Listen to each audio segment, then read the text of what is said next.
Hi everyone, are you a mom that has ever asked yourself, why in the world is my adult child manipulating me, right? I want you to stay tuned because we're going to uncover some truths around that as we peel back some layers and expose the driving force behind many of their actions. And so this video will have some powerful insights, so get your notepad and paper and let's start understanding so we can conquer this manipulation game, right? So my name is Sally Harris.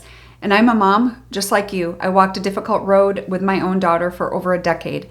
And when her life spiraled, so did mine. And so it's so good to have you here.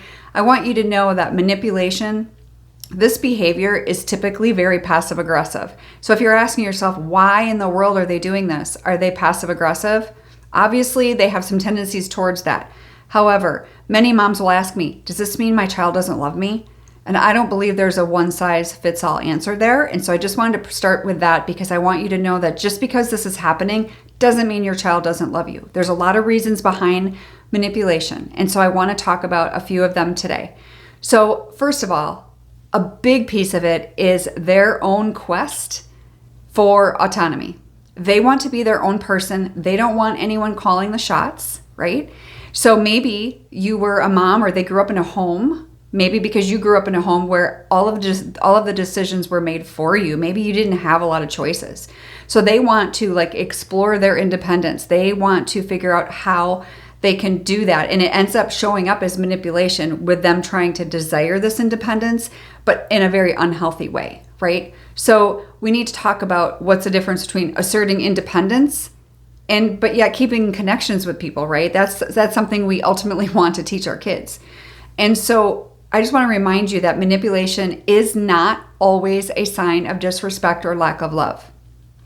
A lot of times it is that quest. It's that quest for autonomy and identity, right? Secondly, another big one is communication breakdown, because that communication gaps can lead to manipulation indirectly. Because if you two people are not communicating, there's going to be gaps, right? And so if there's no open and honest dialogue, what are you supposed to do? People have all these misunderstandings. It leads to manipulation. It leads to people feeling unheard. And so that's really important that you discuss your feelings with your kids to bridge the communication gaps when possible. And I know some of you are not able to talk to your kids right now, but this is just good information for the future. Another one is resentment. And we've talked a lot about resentment, but resentment and unresolved issues is so high on the list of why people manipulate, especially our kids, because past conflict, unresolved issues, and maybe they just don't know how to handle the situation, it can fuel manipulative behavior, right? There's a lot of anger and resentment, whether it's towards you, your spouse, family members, whoever.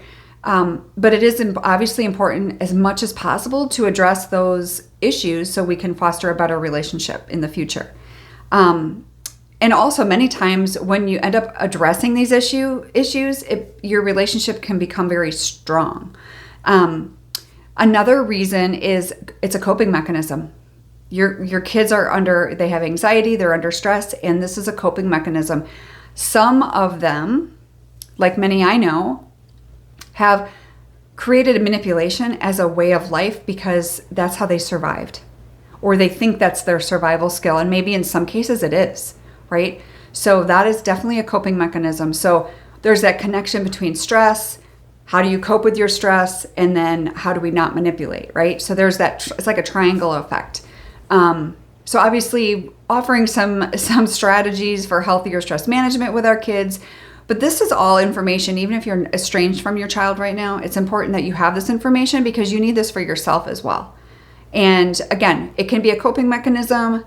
It's not necessarily a reflection of your relationship, right? But most of all, I think the biggest one is a desire for control. It's a power dynamic. And there's a lot of psychology around that. And I'm not a therapist. I'm a mom who's been there. And trust me, I've been manipulated a zillion times, right? And early on in my journey with my daughter, I didn't really understand necessarily what manipulation was. Because when you're in it and you're so close to it, you don't see it. Right? I could see it in someone else's relationship, but I couldn't see it in my own. And so there's a lot of need for control around that, a lot of times for our kids. So we want to make sure that that lack of, or the desire for control can be an individual struggle, not a rejection of love.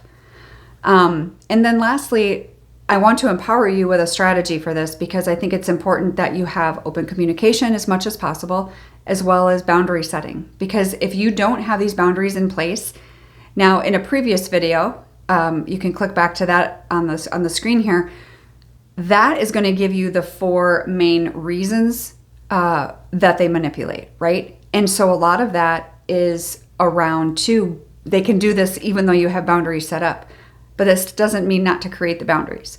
And so it is important that we have some understanding in trying to resolve the challenges and let them know that they can be heard.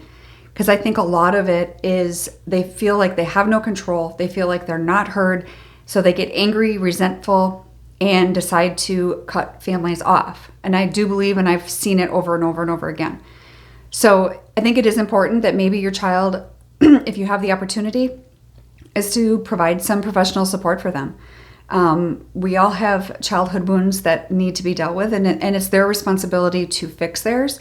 But there's nothing wrong with helping and guiding that process if they're willing. If they're willing to open up to you about that. And maybe it would even be a family situation.